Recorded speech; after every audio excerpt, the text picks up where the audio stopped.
jaajëfal leen ci ànd bi ngeen di ànd ak ñun mbokku internet bu 5M TV Sénégal jaa ngeen jëf ci teewlu bi.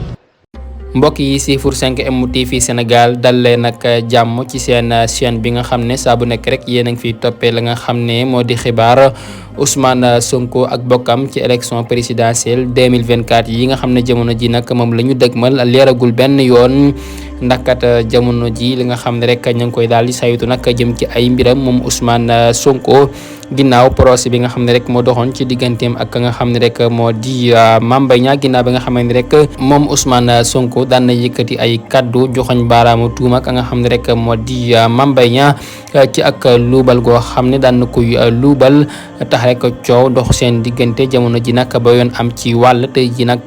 ñu attiwaat la nga xam ne rek moo di seen mbir ndax kat Ousmane Sonko ginnaaw ay daan yi nga xam ne rek dañu koo teg ci kawam ci mbirum Mame Mbaye Niang alamaan ko la nga xam ne rek moo di 20 millions ci suñuy koppar yoo xam ne rek war na koo jox ka nga xam ne moo di Mame Mbaye Niang itam daal di koy daan la nga xam ne rek moo di juróom benn weeri kaso yoo xam ne du ko tëdd benn yoon moom Ousmane Sonko jamono ji nag ñu ngay saytu la nga xam ne rek moo di ay mbiram ñi ki tey ji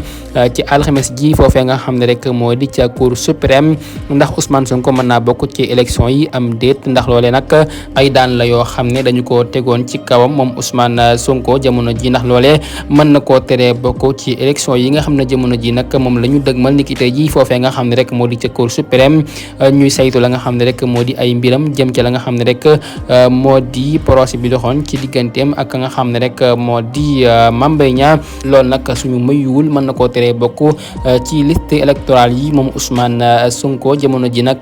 li ñëpp di xaar moo di ak bokkam moom Ousmane Sonko jamono ji ginnaaw ba nga xam ne rek ni ki suba war nañoo xool la nga xam ne rek moo di ay mbiram fa nga xam ne rek moo di ca conseil constitutionnel saytu la nga xam ne rek moo di ay mbiram ndax mën naa jàllam déet loolu nag nekk loo xam ne ñu bëri ñu ngi koy xaarandi fa nga xam ne moo di ca conseil constitutionnel ni ki suba waaye nag mbir mi nga xam ne jamono ji nag moo dox ci digganteem ak kii nga xam ne moo di Mame Mbaye Niang daal bu ñu mayuwul mën na koo teree bokk ci li nga xam ne rek moo di jongante yi ci élection présidentielle 2024